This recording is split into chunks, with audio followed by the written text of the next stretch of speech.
Welcome to the Inspiring Heights podcast. I'm your host, Vanessa Kaiser, and I am so excited to be here with you today. Inspiring Heights exists to walk alongside you as we learn to create healthy rhythms, flourish in our faith, and be inspired where our feet are. We're honored that you're with us today. We can't wait. Let's get started. I had such an incredible time recording episode 18 with my sweet, best longtime friend, Jami. Jami is a wife and a mom and a nurse and a homemaker on a ranch and farm in Montana. Jami and I spend our time together on this episode talking about what harvest time looks like from a homemaking perspective. We talk about canning. We talk a lot about canning. That's a lot of what we talk about. We tell a couple funny stories about our childhood, and we talk about what harvest looks like on the farm. So this is just a really fun episode to continue on in our conversation about autumn time and harvest time and fall from a really practical side of things. Jami gives us some great tips for canners who are new, people who want to start canning food to preserve that. And when we got all done with the episode, we're like, man, we should have talked about like freezing and drying food.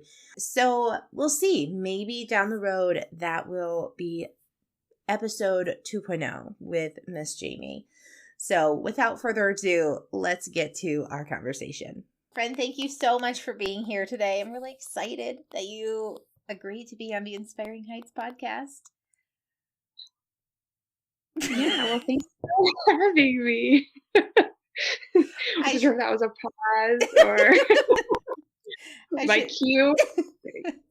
I should tell our friends listening that we laugh a lot, so they can just expect that through the show.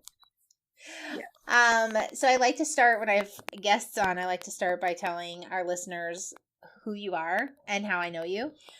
So, you are a lifelong friend. You're a bestie. You're in it for forever. There's no getting out now. We're almost 30 and there's just no turning around. I know, right? I was trying to think back to, when did we officially meet? Pretty sure we were babies in car seats. Probably. Yes. So I've never not known you. I know. It's literally been our whole life. Yeah, so I remember we spent a lot of time growing up together. And I remember there's so many funny stories. We could literally be here for hours telling stories. But I remember when my mom took us skiing one day, kind of randomly, and we picked you up. And I got in the back seat with you so I could talk to you. And we both just started talking at each other like 100 miles an hour, like, and my mom was like, girls, you can't even hear each other. And we're like, yes, we can. Like, we totally know what each other is saying. And that is like the epitome of our friendship, I feel like. Talking is definitely, yes. So we do best. Yeah. So tell our listeners who you are. Yeah, so I am Jami. I am wife to Wacy and a mama to our little boy, and soon to be a second one coming in October. Yeah. And yeah, so excited, also nervous, but I'll get it. I'm also a nurse, and I guess I should have said not just a wife, but a farm wife, because that's a whole other thing. Yeah. I feel like. Yes. Some of which I did know I was getting into, and some of which I'm still learning that comes with that. One of those is definitely having a job in town or as a nurse, and then having a second job at home, doing whatever they ask you to do. Yes. Yeah, so life on the farm brings lots of different things. And something that I've gotten to do a lot of since being a wife and a mom is preparing our own food and homemaking. And I didn't really get the opportunity to do gardens during college or growing up. I mean, growing up a little bit, but and definitely canning growing up. But now it's like my responsibility to help feed my family. So that is something that I have been able to kind of jump right in or get pushed right into, but I actually really enjoy it. So Yeah, that's that, amazing. yeah, that's kind of me, I think. It's you in a nutshell. Yeah, hopefully. So, we've been talking a lot about fall on the podcast, and one of the things that I think is really unique to because we both grew up ranchers kids, right? And both of our parents did a lot of what you do now, like when we were growing up, preserving food and like serving our families in that way.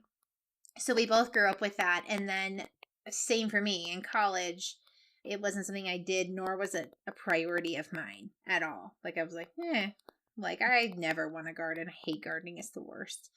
And now, it's just a completely different, like, mentality and situation. And then, you know, yeah, just as life goes on and you have other people in your family, it just changes how you think about, winter, like, and feeding them and what food you're putting on the table and what's in that food and all those things.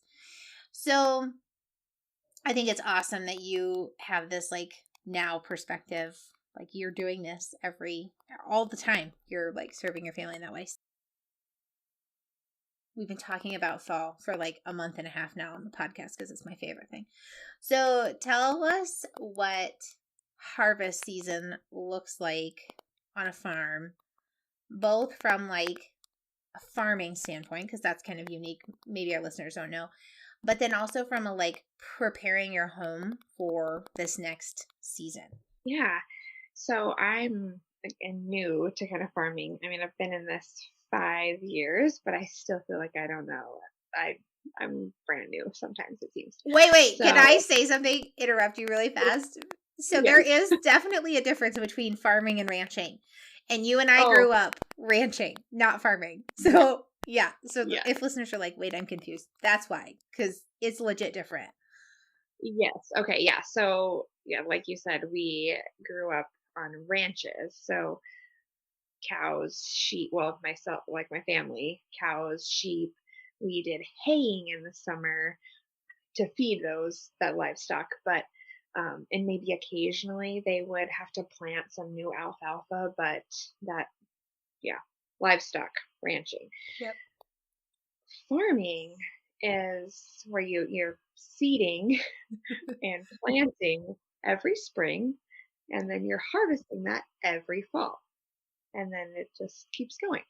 So Never ends. we no, it never ends. And we also do ranching. So yeah, we have that in there. So, you have something happening every month. And then Yes. there's some months overlap and you just go with it. And then it's already September. So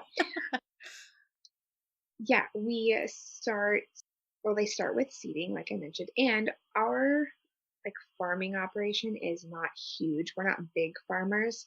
So we plant just what we need to feed our livestock through the winter because when we wean lambs and calves, we feed them out until the following spring in our own feedlot. So that's what our farming kind of consists of. So it is a little bit shorter, maybe, of a season than bigger farmers, but things that we plant are peas, hay, barley, oats. I think that's usually about it. Occasionally wheat, depending. So then that's you put in the spring, and then about depending on the weather and humidity and all those things they look at that I don't even know half the things, then you harvest them with the combine and put them in the grain bins so that you can feed them out. Or like hay barley that we also plant, they just bale that into hay, which we grind, give to the livestock. So there's that farming thing. So as far as what my role is in that, not a ton right now with me working, but it does usually involve moving trucks from field to field, bringing them home, putting them in the grain bins, having lunches ready, having all the things baked and made for the lunches for them to take out. all of that kind of stuff. So that's kind of what it looks like from the farming standpoint. As far as the homemaking or just garden and food prep, that kind of thing, that again starts in the spring with planting your garden, or even before that with planning out like how much of this am I going to need, how many seeds, getting your seeds ordered. I haven't been able to be organized enough, or I'm not sure what the right word is, but to be able to keep my own seed. Some people are awesome at that. Usually the fall gets busy, and so then I don't have time to keep my own seed. But if you can do that, that would be awesome. You don't have to buy seed. But planting your seed and then planning out how many rows, how your garden is going to fit together, it's kind of fun. Like I like to map it out sometimes of like, okay, this is where I'm going to put my zucchini and my carrots and just making sure it all fits. It'll all work with my soaker hoses and have like an organizational method that kind of makes sense with how to water them efficiently as well as weeding. So kind of that thought process starts in the spring, and then trying to get the garden in around May up here in northeastern Montana. Sometimes you can't put it in until June sometimes because sometimes you still get a little bit of frost. So yeah, getting it put in and planted and then just watering it, weeding it, it's a job for sure. But it is fun to know that you put something in the ground and then there's life coming from it. So that's pretty cool. And then just as stuff comes up through the summer, you get to enjoy it fresh and then also save some for preserving later on. So fortunately, this summer my garden got eaten by grasshoppers, so Oh it's no. a little bit different. Yeah, with the heat and the grasshoppers, and yeah, it just there's nothing. So preserving and canning will look a little bit different, but that's okay. So in that case, when your garden isn't producing as much or just or none, then you kind of can look in other places. So lots of neighbors around here are always trying to get rid of produce and everything like that. My mother-in-law also has lots of veggies that hers were good. So then you kind of start thinking like, what are you going to need for the winter, and just like what your family eats. So I love canned beets, whereas my husband, not as much of a fan. So I have been able to go a couple of years without canning beets, and now it's like, okay, now is another year, we'll have to can beets. So just kind of learning that as well, and that changes too with families. But sorry, going back to kind of the prep of that, you got to get your canning lids, your rings, all your jars, wide mouth or narrow. I don't really have a rhyme or reason to doing that. There's just certain things I like in those, Yeah. in certain fields too. So So tell me about, so you learned about canning, you were introduced to canning when you were young, right? Your mom yes, did it. yep. So would you say that canning is like a passion or a necessity in your life? I think both, because I do really like. I enjoy it. It's a lot of work, especially in a house, hot kitchen in the summer when we don't have air conditioning. So it definitely is a chore, but I also really like it because then I know what goes in my food, and it's stuff that I have either grown or gotten from someone that I know, and it's fresh, more fresh, I feel, even though you are canning it. So it's a little bit of both. Yeah. I do enjoy it because, yeah, growing up, we canned everything. That was just what we did in the fall with mom and my sisters and I in the kitchen. Like that was just tradition, or yeah, just the way of life. So it was always in my mind that that's what we would be doing, or that's what I would be doing. And then as you grow with your family, and then even as maybe food gets more expensive or just kind of how the world is right now, it's nice to know what I'm making stuff and what I'm putting in it is what I know, and I can also have a pantry full of food um, in case I can't get to the store or things aren't available, things like that. Yeah, that's amazing. So, did you, when you went from, when you became a wife, and you started doing your canning thing, because that's really when it started, right? Because you had done some missions work before, and that was not a part of your life when you were in the missions field, and then you became Lacey's wife, and it was just like a season change and life change. When you moved into that season and you started canning, did you remember everything you learned as a kid? Like you just picked it right back up? Or were you like, did you have some flops? Did you call your mom and were like, I do not remember how much salt? Or do you have like a cookbook?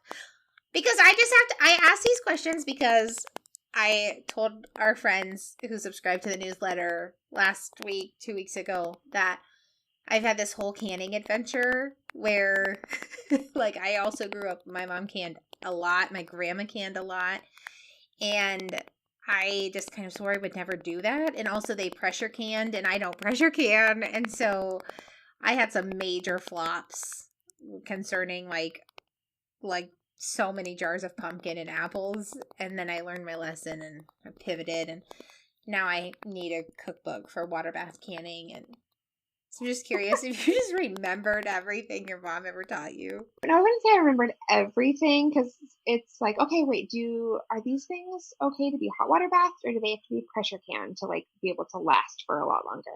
So no, I do not remember everything. I do have a book. I have it's the blue book of canning, and that's my go-to. But then if there's some stuff that isn't in there, I just Google it and kind of go with my gut as well. So there's some instinct to kind of go with my gut a little bit because I have had the background. But as far as like strict measurements, I'm still not super strict on my measurements with canning because you can kind of go with it. And there have been some flops. For example, last year, my sister and I canned peaches with honey instead of sugar. And that did not work out so well. The peaches I didn't think they were terrible, but my mom was not impressed. So she's like, did you even put any sugar in these? Yeah, we did honey. So she was like, don't ever do that again. So I'm like, well, I want to try again, maybe just switching the ratio or adding a little bit more because we do have lots of honey that we get just from local areas. And so that would be something kind of fun. But no, definitely flops. Just yesterday I was canning pears and one jar was pushed up a little bit too far on the insert that you're able to pull them out of. And it broke and all my just one jar did, but all the pears and juice and everything like floated to the top. And yeah, I lost a quart of pears, which is kind of sad, but yeah, definitely flops in there. And I definitely call my mom a lot. Okay, yeah, what is this? And how about this? And do you hot pack or do you raw pack? And because there's all those different things. So I sometimes go with my gut a little bit, but I also have a book and my mom is speed dial. So Yeah, yeah.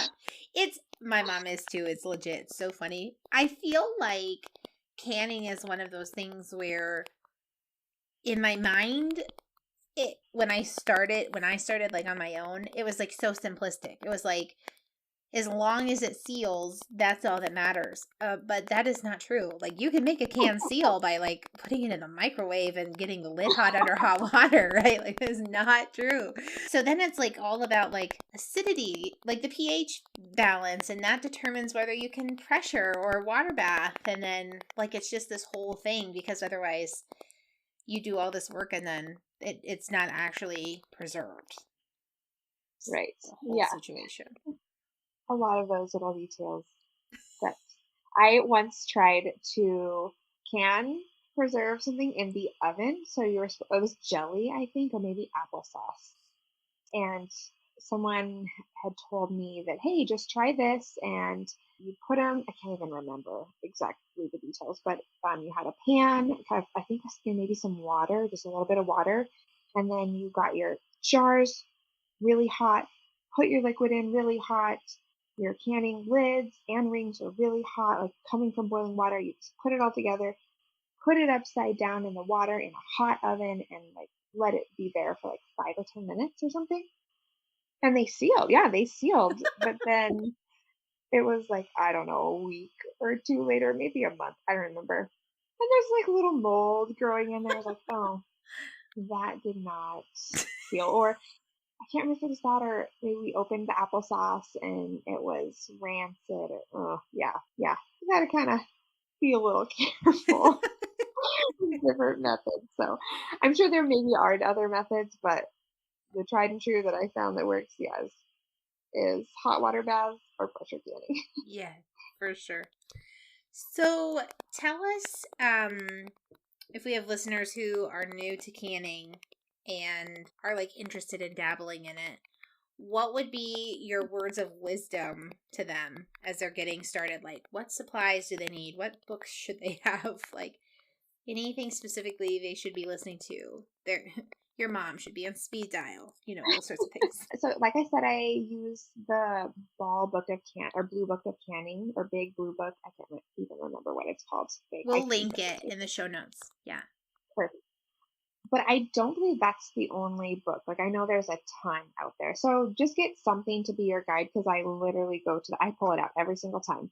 Even though I've done peaches and pears and beans numerous times, I always pull it out. So get a book that is either that someone recommends to you or that has good reviews or something. So have something as your guide, because you'll feel a lot more confident. And then you'll, of course, need your rings and lids, which order ahead of time unless you can just pick them up in the store, because they kind of are sometimes a little bit hard to get.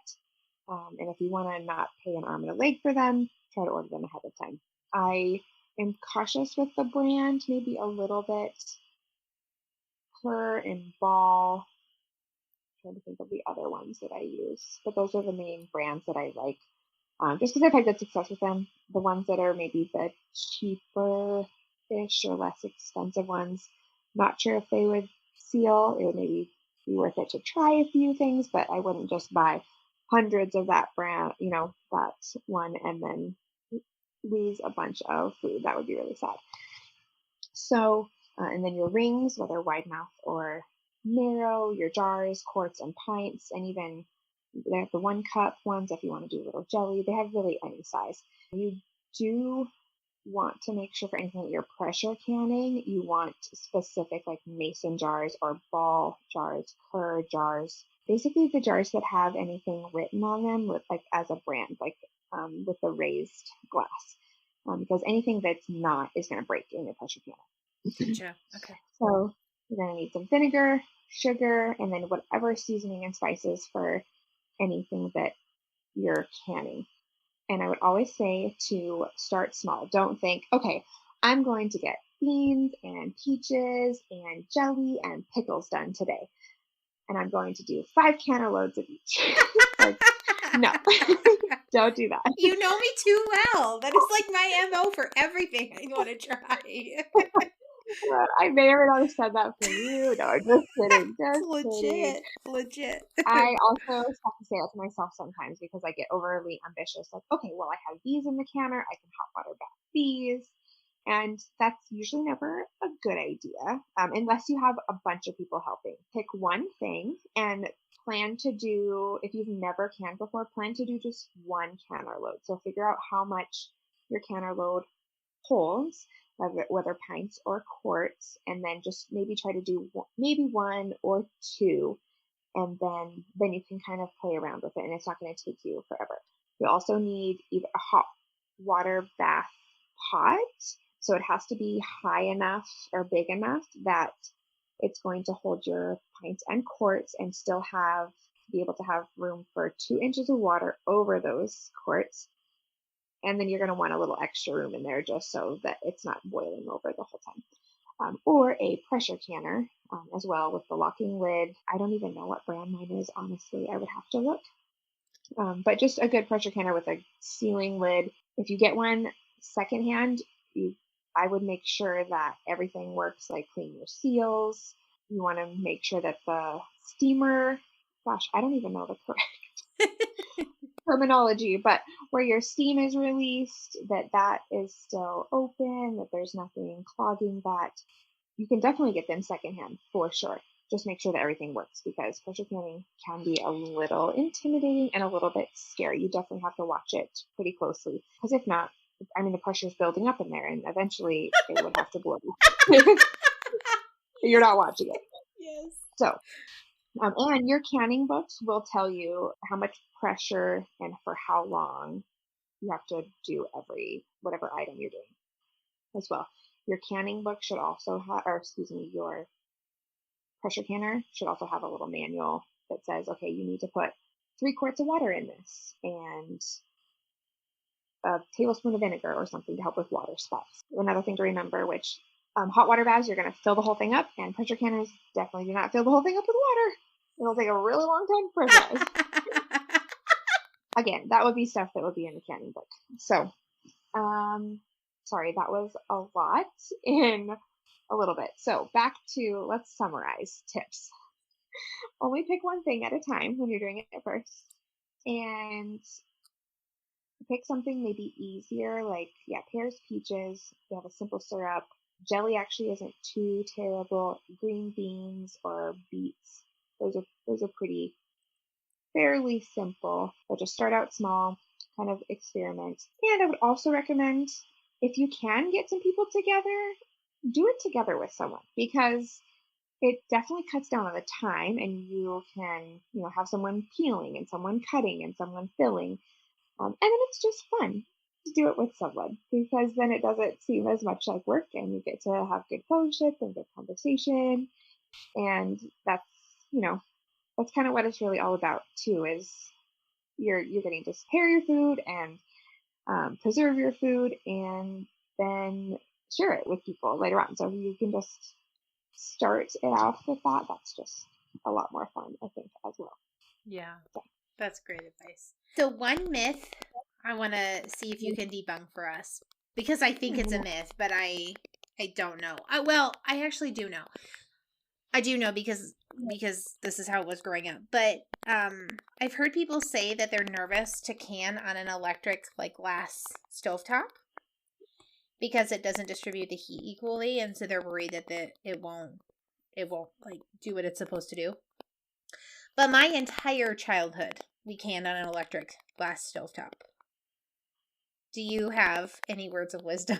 I've also heard that you're not supposed to put your canner on that glass, and I didn't actually know why. So I unfortunately cannot debunk that. I just have heard that you're not supposed to do that. For our first 4 years of marriage, we lived at a place with an electric stove, but it had the raised burners. Gotcha.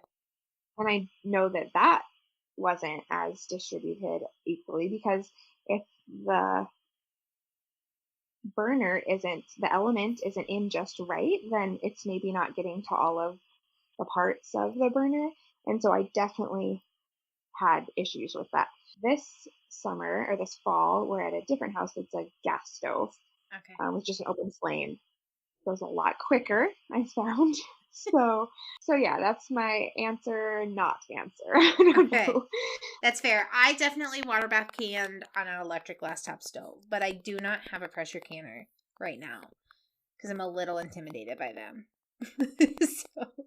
They can be kind of intimidating, but once you get the hang of it, it's not that bad. I was really scared to do it by myself for the first time. I literally had my mom on the phone the whole time, and she was like, "This is going to take hours."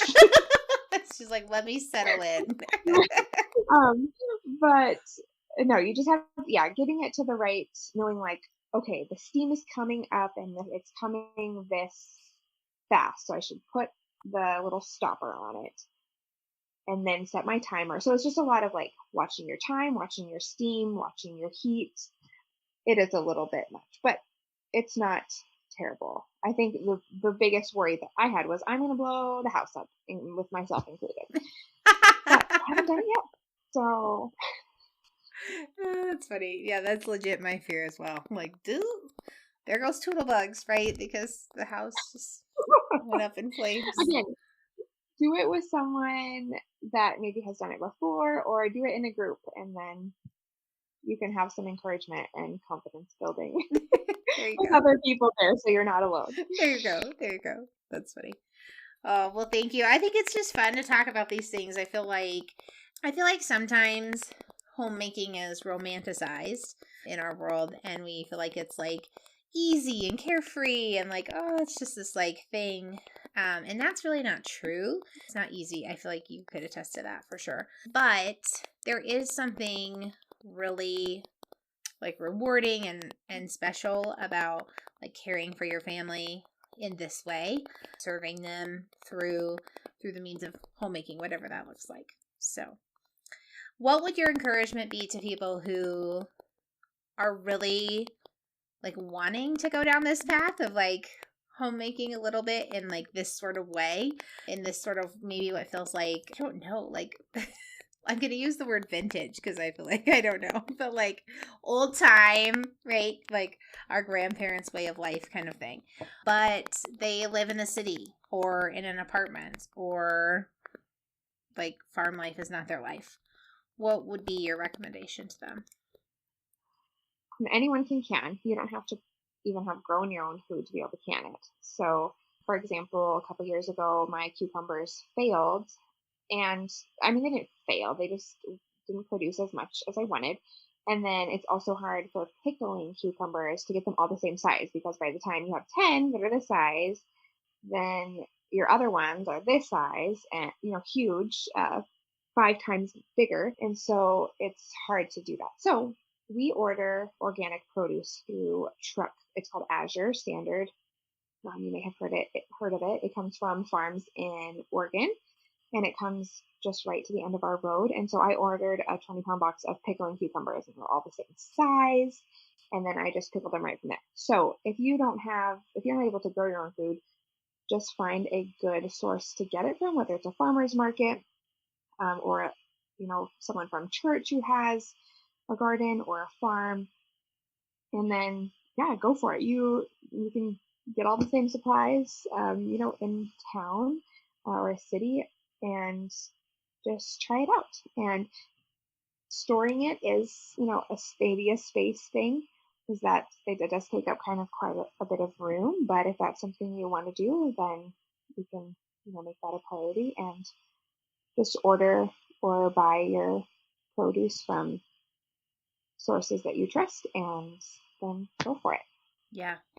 Yeah, my sweet husband definitely built shelves after we, canned like 25 jars of jelly because I don't know if we could eat 25 jars of jelly in our whole life, but like that's what needed to happen with that box of produce. And so it was a really good, like whatever. And then you just figure out how to store it and gift it. Lots of people will Yeah, be getting jelly for Christmas. yes, that's what I was gonna say, is they're great gifts too.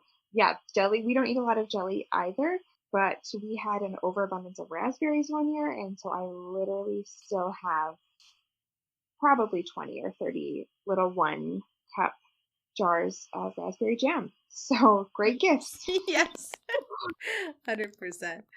Oh, well, thank you for sharing your wisdom with us. Before we go, we always ask our guests what's been inspiring them recently. Yeah, I when I we had talked about this a little bit, I was thinking, gosh, what is it? There's kind of a lot of things, but so I'm gonna give you two, if that's all right. Yes. The first thing that came to mind, maybe it was because I was thinking about it this morning, was our sunrises and sunsets. Like Yeah. there was a full moon last night, and it was so beautiful. Yeah. And I mean, I know that's not the sunset, but just maybe the sky. I should be more general or broad. The sky. And I have lived in other places besides Montana, and I still feel that Montana's sunsets and sunrises are the best. So Sorry, but I'm camera girl here. So yeah, just gorgeous, and how they're similar but not always the same, and the colors are so vibrant, and just that God chooses to bless us with that morning and night, and it's just very brings your perspective around. Yeah.